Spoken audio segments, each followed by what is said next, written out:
ইশাহাক হাফিজের গল্প বিবর্ণ বিবাহ। কিছুক্ষণ আগে সকালের ট্রেনটা স্টেশন ছেড়ে গেছে। চারিদিক কিছুটা নীরব। স্টেশন সংলগ্ন রেল সড়কের পাশে ছোট্ট পুকুরটির পাড়ে আলমের চায়ের দোকান। প্রায় শুকিয়ে আসা পুকুরের কাদাপানিতে দাঁড়িয়ে একটা কুকুর এদিক ওদিক তাকায়, কিসের যেন গন্ধ শুকে। দোকানটির পেছনের দিকে বাঁশের একটা মাচা। এখানে বসে মেয়েরা চা নাস্তা করে, দূর দূরান্ত থেকে হেঁটে এসে একটু বিশ্রামের পাশাপাশি ট্রেনের জন্য অপেক্ষা করে। খোদেজা এই মাচায় বসে ওই জলের কাছে ঘোরাঘুরি করা কুকুরটির দিকে চেয়ে আছে। সেদিকে চোখ পড়তেই আলম বলল, কি গো, এই ট্রেনেই বুঝি আইসো? এখানে বৈশা কি দেখো? খোদেজা জবাব দেয় না। চাকাইবা না, স্টেশনে সাধারণত বাতাসে উড়তে থাকা খড়কুটার মতো মানুষের উৎপাত আছে। অতিরিক্ত করুণা প্রার্থীর ভিড়ে ব্যবসা চালানো কঠিন। চা না খাইলে এখানে বৈশা। কি এক অদ্ভুত কারণে আলমের রূঢ় কথা এখানেই থেমে যায়। খোদেজা ঠিক তেমনই নীরব, চোখ মুছে সেভাবেই বসে থাকে। কুকুরটির দিকে চেয়ে আলম বলল, আরে গন্ধ বুঝি রয়ে গেছে, কুত্তাটা এখনো ঘুরতাছে। দুদিন আগের ঘটনাটা ছিল এমন। ৮-৯ বছর বয়সী একটা ছেলে স্টেশনের প্ল্যাটফর্মে শুয়েছিল। বিষয়টা লোকজনের চোখে পড়েছে। এ নিয়ে হালকা ধরনের কথাবার্তাও হচ্ছে। ছেলেটা কারও সাথে কথা বলে না। সকাল ৯টার দিকে আলমের বড় মেয়ে নাশতা নিয়ে এলে তাকে দোকানে বসিয়ে রেখে সে কি মনে করে প্ল্যাটফর্মে যায়। গিয়ে দেখে ছেলেটা দেয়ালে হেলান দিয়ে বসে আছে, পরনে মলিন হাফ প্যান্ট ও টি শার্ট, চোখে মুখে ক্ষিধা, তৃষ্ণা আর নির্ঘুমের ছাপ, হাতে পায়ে মশার কামড়ের অগণিত দাগ। আলম কাছে গিয়ে বলল, কিরে, তোর কি হয়েছে?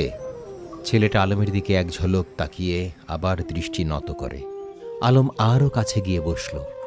আরে আমার কাছে ক, না কইলে বুঝুম কেমনে? ছেলেটা জড়ানো গলায় বলল, আমার মা বিয়া বইছে। ও আচ্ছা, তোর মায়ের শৈলে জ্বালা উঠছে তাই বিয়া বইছে।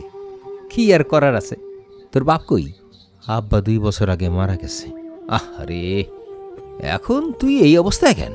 কত মানুষের বাপ মা কতভাবে মরে, তাই বলে কি প্ল্যাটফর্মে পড়ে থাকলে চলবো? ছেলেটা আর জবাব না দিয়ে চোখ মুছল শুধু। নাম কি রে? আমির হোসেন। আয় আমার সাথে আয়, খাওন দিমু, দিনে 30 টাকা দিমু। আমার দোকানে কাজ করবি। আর যদি চুরি চামারি করস, হালার পুত একটা আষাঢ় দিয়া তোর অজুরি বাইট করে ফেলামু, বুঝছস? আমির হোসেন আলমের দোকানে যায়, একটু আধটু কাজও করে দেয়। দোকানটা ঝাড়ু দিয়ে টেবিল চেয়ারগুলো মুছে দেয়, 2 বিড়া পান পুকুর থেকে ধুয়ে আনে। তারপর আলম একটা পাউরুটি আর কলা খেতে দিয়ে বলল, নে নাস্তা কর, দুপুরে তোরে নিয়ে বাড়ি যামু, একসাথে খামু, বুঝছস? আমির কোনো কথা বলে না। এভাবে কিছুক্ষণ কি যেন ভেবে দোকান থেকে বের হয়। এরপর সে স্টেশনের দক্ষিণ দিকে পুকুর পাড়ের ওই পরিত্যক্ত জেনারেটর রুমে গিয়ে শুয়ে থাকে। কোনো চেষ্টাই সফল হলো না দেখে আলম মনে মনে বিরক্ত হয়। আরে দূর, চিনি না জানি না, আমার কেন এত চিন্তা? নাস্তা দিলাম, খায় না। ছেলেটা তো কোনো কথাই শোনে না। কোত্থেকে কোন আপদ আইসা স্টেশনে পড়ছে। যা, শালার ঘরে শালা মর গিয়া, আমার কি? পরে অবশ্য আলম কিছুতেই স্বস্তি পাচ্ছিল না। অভাব, অনটন, পারিবারিক মনোমালিন্য, মান অভিমানে 2-1বার বাড়ি ছেড়ে পালানোর অভিজ্ঞতা তার আছে। তার নিজের অস্থির শৈশবের ছায়াই যেন এই ঘর ছাড়া আমির। দুপুরে দোকান বন্ধ করে আলম স্টেশন মসজিদের ঘাটলা দিয়ে পুকুরে গোসল করতে নামে। ছোট্ট একটা ছেলে এসে বলল, আলম কাকা, ওই ছেলেটা জেনারেটর রুমে পড়ে রয়েছে, কাঁপতাছে। আহারে, আলমের মনটা খারাপ হয়ে গেল। 1 রুমের ছোট্ট একটা দালান ঘর। একসময় এই ঘরে জেনারেটর ছিল। স্টেশনে বিদ্যুৎ সরবরাহ করা হতো এখান থেকেই। কালের আবর্তে উন্নত প্রযুক্তির ব্যবহারে জেনারেটর তুলে নেওয়া হয়েছে বহুদিন আগে। কারা যেন খুলে নিয়ে গেছে দরজা জানালা। পরিত্যক্ত ঘরটি বট, আকন্দ ও স্বর্ণলতায় ছাওয়া। সাপ, বেজি, কখনো বা শেয়াল বাগডাসের অভয়ারণ্য। দ্রুত গোসল শেষ করে আলম ফার্মেসি থেকে রতন ডাক্তারকে ডেকে নিয়ে গিয়ে দেখে ছেলেটা ফ্লোরে পড়ে আছে। কি নোংরা! কবুতর আর ছাগলের লেদা, ঝরা পালক, শেয়াল ও মানুষের শুকনা মল আর পুরাতন পেশাবের গন্ধ। ছড়িয়ে আছে দীর্ণ জীর্ণ কন্ডম। নাক বন্ধ করে ভেতরে গিয়ে রতন ছেলেটার কপালে হাত দিয়ে বলল, আরে সর্বনাশ, জ্বরে শরীর পুড়ে যাচ্ছে, পরনের কাপড় চোপড়ও নষ্ট করে রাখছে। রতন বলল, কিরে তোর এই অবস্থা কেন? আমির কোনো কথা বলল না। আলম ডেকে বলল, আমির আয়, তোর শরীরটা ধুয়ে দি, কিছু একটা মুখে দে, না খাইয়া তো। আমির রাত ভাঙা গলায় জবাব দেয়, আমার মা বিয়া বইয়া গেছে। আরে কি যন্ত্রণা, হে তো দেখি কথাটা বলতে পারতেছে না। মা বিয়া বইছে বইলা তুই কি মইরা যাবি? রতন বলল, ছেলেটার জন্য আমি কিছু করতে পারবো না, অবস্থা খুব খারাপ, অস্বাভাবিক জ্বর আর ডিহাইড্রেশন, যত দ্রুত সম্ভব হাসপাতালে নেওয়া দরকার। আলম বলল, স্টেশন মাস্টার তো জানার কথা। স্টেশন মাস্টারের কক্ষে এসে দেখা গেল তিনি চেয়ারে হেলান দিয়ে বেশ আয়েসে চোখ বন্ধ করে আছেন। পাশেই বসে আপন মনে মুঠোফোন দেখছেন একজন পোর্টার। কথা বলে বোঝা গেল বিষয়টা তারা জানেন, তবে ভাবটা এমন, কত মানুষ কতভাবে স্টেশনে পড়ে থাকে, ভিক্ষুক, পকেটমার, চোরাকারবারি, কত আসে কত যায়, এইসব দেখতে গেলে ডিউটি করব কখন? মাস্টার বললেন, আচ্ছা দেখি, আখাউড়া জিআরপিকে জানিয়ে রাখব। সন্ধ্যার পর দোকান বন্ধ করে যাওয়ার সময় আলম একটা কেক, 4টি চিনিচাম্পা কলা আর 1 বোতল পানি দিতে আসে। আলমের টর্চের আলোয় আমির চোখ তুলে এক ঝলক তাকায় শুধু। শরীরে কাঁপুনি বেড়েছে, ভেজা চোখ দুটো লাল, বড় 1 ফোঁটা অশ্রু গড়িয়ে পড়ল। অস্ফুট স্বরে মুখ থেকে বেরিয়ে এলো, আম্মা আম্মা। অসহ্য রকমের দুর্গন্ধ নাকে চেপে ধরে আলম বলল, রাখ তোর আম্মা, একটু খাইতে চেষ্টা কর, মাস্টার সাহেব জিআরপিরে জানাইছে তোরে হাসপাতালে নিয়ে যাইব। ছেলেটার কোনো ব্যবস্থা তো এখনো হলো না, ওরা কি আসলেই পুলিশে খবর দিয়েছে? এসব ভাবতে ভাবতে আলম আবারও স্টেশন মাস্টারের কক্ষে যায়। মাস্টার সাহেব তখন ফোনে কথা বলছেন আর কি যেন লিখছেন। একজন পোর্টার এগিয়ে এসে বলল, ও আচ্ছা, জেনারেটর রুমের ছেলেটার বিষয়ে কথা বলতে আসছেন বুঝি? জি, আমরা পুলিশে খবর দিয়েছি। আচ্ছা। এটুকু বলেই আলম বাড়ির দিকে চলে গেলেও তার মনে কি যেন একটা রয়ে যায়। ছেলেটার অবস্থা তো খারাপের দিকে যাচ্ছে। স্টেশন মাস্টার আসলেই কি খবর দিয়েছে? বলল তো খবর দিয়েছে, সন্ধ্যা 8টার ট্রেনে পুলিশ আসবে হয়তো। বাড়িতে এসে কোনো রকমে একটু খেয়ে আলম শুয়ে পড়ে, কিন্তু ঘুম আসে না কিছুতেই। তার স্ত্রী জুলেখা সন্তান সম্ভবা।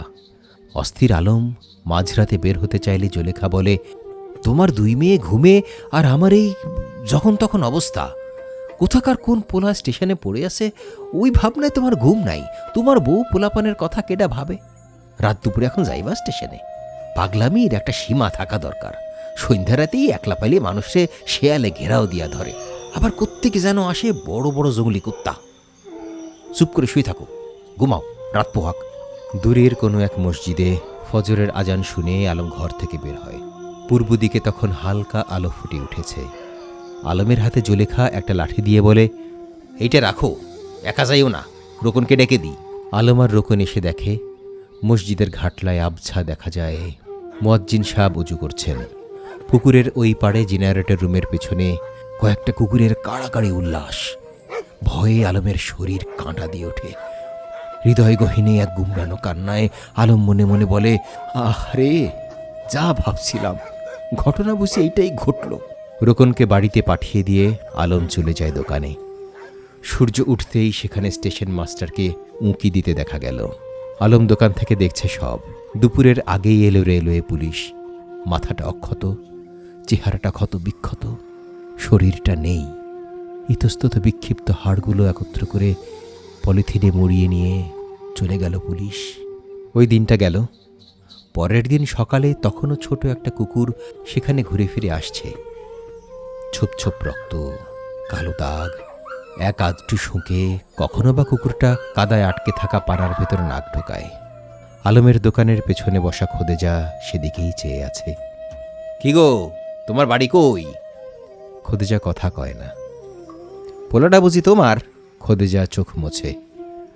তখনও নীরব। আলমেরও চোখের কোণ ভিজে এলো। মৃদু স্বরে সে বলল, আহারে মানুষ। খোদেজা বলল, ওই দিন দুপুরে ডিম আর আলুর তরকারি বানাইছি, খাইতে দিছি। লোকমোটা মুখে দিব, ঠিক তখনই আয়সা ঘরে ঢুকছে। মাথার মাঝখানে চুল খাবলা দিয়া ধইরা দুরুম দুরুম 2টা লাথি দিয়া ঘর থেকে বাইর করে দিছে। কয়, এই আপদ কেন আমার সংসারে, খাও না তো মাগনা না। কত জায়গায় খুঁজছি, গঙ্গাসাগর, কসবা, কুমিল্লা, ফেনী পর্যন্ত গেছি, পাইলাম না তো। মানুষ হারায়ে গেলে ওই মানুষ কি আর খুঁজে পাওয়া যায়? হ্যাঁ, আমিও খুব চেষ্টা করছি খাওয়াইতে, কিছু তো খাইল না। পুকুরে পড়লো কেমনে, ঘটনাটা তো বুঝলাম না। এইটা কি শিয়ালে টাইনে আনছে নাকি কুত্তা ধরছে, বুঝতাছি না। মুয়াজ্জিন সাহেব কইল মাঝরাতে উনি এখানে শিয়ালের ডাক শুনছে। শেষ রাইতে আমি আইসা জঙ্গলি কুত্তার কাড়াকাড়ি দেখছি। খোদেজা দীর্ঘক্ষণ কোনো কথা বলে না। এক পর্যায়ে আলমের অকারণ রাগ হয়। একটু রাগত স্বরে সে বলে, ওই ওই বেডি, তুমি কথা কও না যে?